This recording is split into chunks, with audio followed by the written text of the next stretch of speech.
رحيم. يا أيها المزمل قم الليل إلا قليلا نصفه أو انقص منه قليلا أو زد عليه ورتل القرآن ترتيلا إنا سنلقي عليك قولا ثقيلا إن ناشئة الليل هي أشد وطئا وأقوم قيلا إن لك في النهار سبحا طويلا واذكر اسم ربك وتبتل إليه تبتيلا واذكر اسم ربك وتبتل إليه تبتيلا رب المشرق والمغرب لا إله إلا هو فاتخذه وكيلا واصبر على ما يقولون واهجرهم هجرا جميلا وذرني والمكذبين أولي النعمة ومهلهم قليلا إن لدينا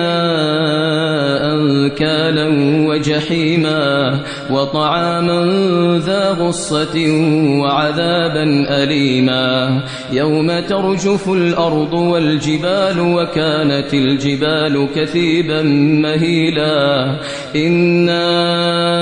أرسلنا إليكم رسولا شاهدا عليكم كما أرسلنا إلى فرعون رسولا فعصى فرعون الرسول فأخذناه أخذا وبيلا فكيف تتقون إن كفرتم يوما يجعل الولدان شيبا السماء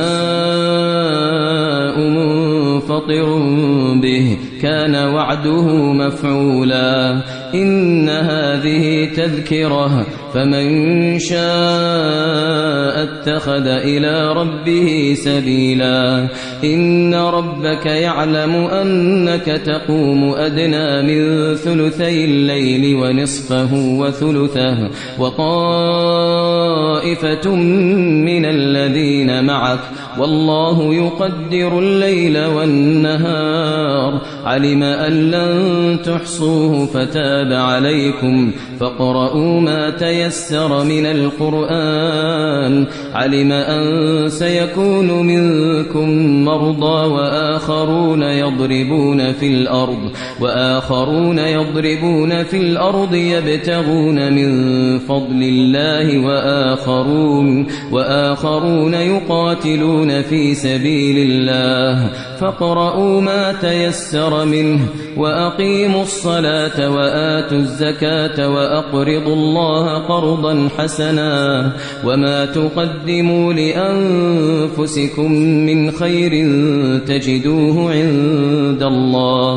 تجدوه عند الله هو خيرا